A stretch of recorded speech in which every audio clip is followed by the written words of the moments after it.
Et à l'émission Toute la Bible en parle, nous parlons de la nouvelle vie, de la nouvelle vie que Dieu nous donne. Et notre chanteur, qui s'appelle Robert Filteau, vous l'avez peut-être déjà vu chanter. Il a déjà été à l'émission Sur Parole avec Raymond Lemaire. Nous lui souhaitons la bienvenue. Robert Filteau, comment ça va? Bonsoir, Pasteur Saint-Louis. C'est vraiment un plaisir de vous accueillir ici. Pareillement. Vous avez chanté à l'émission Sur Parole, Oui. que les gens connaissent bien. Sûrement, ils vous ont déjà vu chanter. J'aimerais tout de suite vous demander, Robert, pour qu'on puisse s'identifier avec vous, sûrement qu'il y a des personnes à peu près de votre âge, de la même profession. Qu'est-ce que vous faites dans la vie? Moi, je suis administrateur de projet pour une compagnie aéronautique de la Rive-Sud, Pratt & Whitney Canada. Ça fait maintenant 18 ans que je suis employé par cette compagnie. Mes fonctions sont principalement de gérer les projets spéciaux que la compagnie a en main. C'est de coordonner les activités de différents corps de métier afin que l'objectif commun de ce projet puisse se réaliser. Et lorsque le projet est en marche, c'est d'administrer les activités qu'il faut qu'il se fassent pour assurer la bonne marche du projet. C'est une grande compagnie, ça. Avant l'émission, vous me disiez plusieurs milliers de... Au-dessus de 10 000 employés. C'est quelque chose, hein? J'aurais jamais pensé que c'était aussi grand. Alors, on vous remercie beaucoup, Robert, d'avoir accepté. Vous nous disiez qu'avant l'émission, que vous vous demandiez comment se fait-il que vous êtes déjà rendu parmi nous. Eh bien, il y a quelqu'un ici qui est complice avec nous, un des caméramans, qui s'appelle Martin Fortier. Et puis, vous êtes dans ses bonnes grâces, puisqu'il nous a donné une très bonne référence. Vous voilà parmi nous, ça nous fait plaisir, moi personnellement aussi. On va tout de suite demander, puisqu'on parle de la nouvelle vie, puis ceux qui, vous êtes là, vous voulez savoir qu'est-ce qui se passe à l'émission Toute la Bible en parle, amenez quelqu'un dans la pièce ou téléphonez à quelqu'un, puis dites-leur, il y a un homme là, de profession, un homme d'affaires qui est là, qui va nous parler de cette nouvelle vie. Et si vous voulez savoir de quoi ça rime, bien, on en parle maintenant. À quel âge ou à quel moment que vous avez fait dans votre vie une expérience là, spirituelle qui était différente de toutes les autres depuis votre naissance là, jusqu'à l'âge que vous avez maintenant? Bon, moi j'avais 14 ans. Ça s'est passé le 26 juillet 1968. Alors vous avez même la date. Oui. Et, dernièrement, nous avions quelqu'un ici à l'émission, c'était tout le contraire. La personne ne se souvenait pas de date, puisqu'il n'y avait pas de date précise. Une personne qui a été élevée dans une famille chrétienne. Et puis, ça a été une très bonne entrevue. Et puis, mais là, vous vous souvenez peut-être de l'heure, du jour, de la date et tout ça. Bien sûr, du jour et de la date. J'ai encore l'image dans ma tête. Oui. Bon, on va reculer un petit peu. De l'âge 0 à 14 ans, comment c'était pour vous, la vie chez vous, puis tout ça? Qu'est-ce que c'était votre vie? Bon, comme l'invité précédent que vous avez eu, là, moi aussi j'ai été élevé dans un foyer chrétien. Ma mère a été élevée dans un foyer chrétien. Mon grand-père avait accepté le Seigneur au milieu des années 30 dans un pacte de Montréal. Ici même, dans la province? Oui. Dans les années 30? Dans les années 30. Aïe, aïe, aïe, ça devait être l'époque difficile, ça. Oui, très difficile. Il y avait des persécutions dans ces années-là. Pour ceux qui portaient le nom de chrétien, là, c'était pas trop toléré. Non, je me souviens des histoires qu'ils me contaient, là. C'était très, très difficile. Notre famille est venue au Seigneur dans les années 47, dans les années 40. Et puis, je vous garantis que c'était pas trop facile non plus à cette époque-là. Donc, quelques années avant, ça devait être aussi difficile. Qu'est-ce qui s'est passé finalement? Comment ça se vivait chez vous? Il y avait quand même ce climat chrétien, là. C'est un encadrement familial chrétien où j'ai été élevé à aller à l'église le dimanche, fréquenter l'école du dimanche. Mais lorsqu'on est dans un contexte familial chrétien, ça devient comme la roue qui tourne. Et puis les choses se passent. On s'imagine, quand on est jeune, que tous les enfants sont chrétiens et vivent tous dans le même contexte familial que nous. Et lorsque j'ai vieilli, là, je me suis aperçu, à force de lire la parole de Dieu, que même si je vivais dans un contexte familial chrétien, que ce n'était pas à cause de la foi de mes parents que ça faisait de moi automatiquement un chrétien. Par contre, je réalise le privilège que j'ai eu de venir au monde dans un foyer chrétien. Et c'est à l'âge de 14 ans, comme je dis, que j'ai fréquenté un camp familial. Ça, j'aimerais que vous preniez vraiment le temps de nous dire ce qui s'est passé. Parce que là, on s'identifie bien avec ce que vous venez de nous dire. Il y avait un climat, on pourrait dire peut-être facile ou avenant à la parole de Dieu, puis à toutes ces choses-là. Mais qu'est-ce qui s'est passé à l'âge de 14 ans? Parlez-nous-en. À l'âge de 14 ans, comme je vous ai dit, j'ai été dans un camp familial à Montfort, dans les Laurentides. Et puis, c'était un camp de jeunes. Et à ce moment-là, c'était le pasteur Jacques Leboeuf qui était le prédicateur invité à ce moment-là. Et puis, justement, il parlait, son message était pour les enfants qui étaient dans un contexte familial chrétien. Et puis, son but était de nous faire réaliser que, justement, qu'il fallait faire une expérience personnelle avec le Seigneur, même si on était dans un contexte semblable.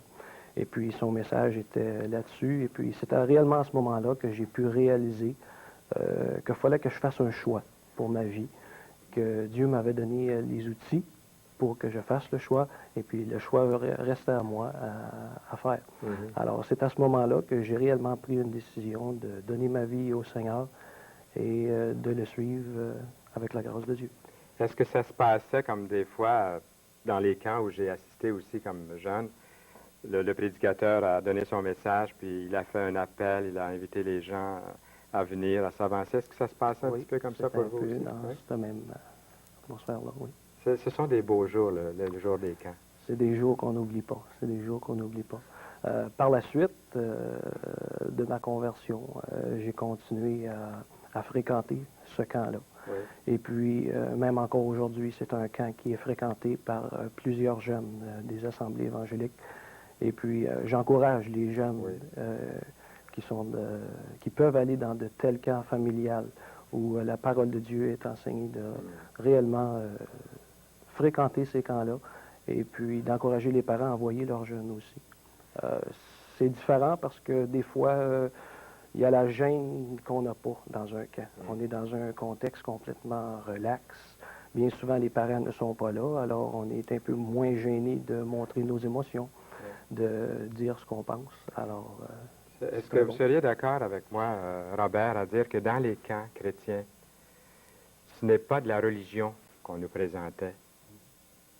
Peut-être, c'est ce que vous demandez peut-être en ce moment, que dans ce camp-là où assistait Robert, que c'était de la religion, puis souvent on associe la religion avec la monotonie, ou on associe la religion avec la platitude, ou des choses comme ça, ou une sorte de piété, comme un de mes amis dirait, la spirificantosité, ou quelque chose comme ça. Il a inventé un mot pour dire ce qu'on comprend bien, là.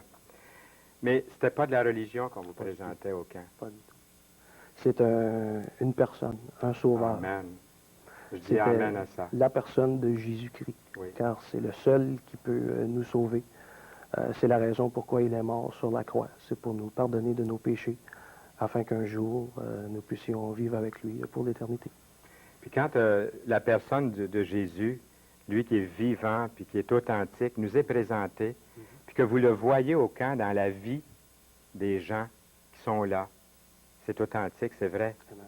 Oui. Alors, c'est ce que vous avez vu, ça vous a imprégné, ça, à l'âge de 14 ans. Oui. Comment est venue la chanson? Vous chantez aussi? Oui, j'ai commencé à chanter, je me souviens, lorsque j'avais 5 ans, puis que je chantais dans l'assemblée que je fréquentais à cette époque-là. J'ai toujours aimé chanter. Je chantais le dimanche matin dans les classes d'école du dimanche.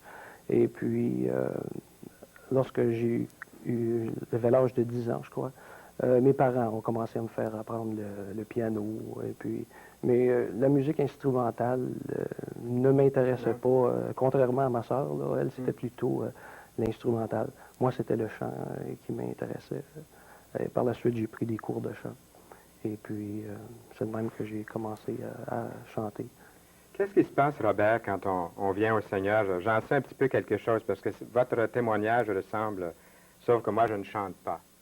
Je fais des cris joyeux devant l'Éternel. C'est à peu près la limite. Mais vous chantez en plus, donc c'est un ministère. Mais qu'est-ce qui se passe quand on accepte le Seigneur aussi jeune que l'âge de 14 ans, et puis qu'on est rendu dans la trentaine, puis qu'on regarde est-ce qu'on peut parler qu'est-ce que ça a apporté pour vous, la vie chrétienne? Pour moi, la vie chrétienne, ça a apporté une sécurité que je crois que je n'aurais pas eu ailleurs. Dès l'âge de 14 ans, lorsque j'ai accepté le Seigneur, j'ai continué à fréquenter les assemblées. Pour moi, les assemblées n'avaient plus la même tournure, ça n'avait plus la même signification. J'étais beaucoup proche du groupe de jeunesse que nous avions à l'Église. Je crois que entre l'âge de 15 et de 18 ans, c'est réellement le groupe de jeunesse de l'Église locale que je fréquentais qui réellement nous tenait au Seigneur, là, parce que nous savons que c'est des âges qui sont réellement difficiles entre l'âge de 15 et 18 ans. Même si on est chrétien, on les vit et on passe au travers de l'adolescence. Les crises sont là quand même. Et puis l'influence qu'on peut recevoir à l'école, toutes ces choses-là. Alors, moi, le groupe de jeunesse que j'ai eu entre l'âge de 15 et 18 ans, je l'ai beaucoup apprécié. C'est un groupe qui m'a beaucoup apporté.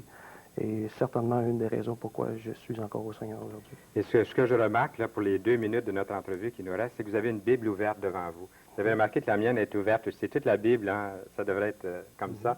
Vous aviez des passages à nous partager en terminant qui veulent vraiment dire quelque chose pour vous. Alors, si vous avez une Bible, là, allez la chercher. Même quelques-uns devront peut-être la dépoussiérer. Mais ouvrez-la. Vous allez donner les références puis nous lire ces passages-là très rapidement. Il y a 3 passages réellement là, que je préfère là, dans la Bible là, qui ont été pour moi un enrichissement réellement bon. La première est dans Ecclésiaste 12, les versets 1 à 3, qui nous dit « Jeune homme, réjouis-toi dans les jours de ta jeunesse, livre ton cœur à la joie pendant les jours de ta jeunesse. Marche dans les voies de ton cœur et selon les regards de tes yeux. Mais, il y a toujours une condition. Mais sache que pour tout cela, Dieu t'appellera en jugement. » Oui. Ça, ça devrait être encadré puis placé dans la chambre de tous les jeunes. Encore, peut-être dans Proverbes, vous voulez lire quelque chose en Proverbes? Oui, dans Proverbe 3. Oui, peut-être un seul verset, puisque le temps nous presse maintenant. Mon fils, n'oublie pas mes enseignements et que ton cœur garde mes préceptes, car ils prolongeront les jours et les années de ta vie. Oui.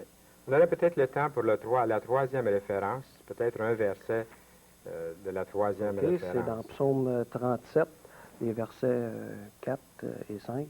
Fais de l'Éternel tes délices, et il te donnera ce que ton cœur désire. Recommande ton sort à l'Éternel, mets en lui ta confiance, et il agira. Je trouve que ça termine tellement bien notre entretien, Robert. Puis, vous êtes dans votre élément lorsque vous chantez aussi. Oui. Vous allez nous apporter un message dans quelques instants. Si vous voulez enlever votre petit micro, le laisser ici sur la table, et vous avez 2 bonnes minutes là, pour aller vous placer. Nous avons hâte de vous entendre, Robert. Merci beaucoup. Merci. Au plaisir. À la semaine prochaine aussi. Hein? Oui.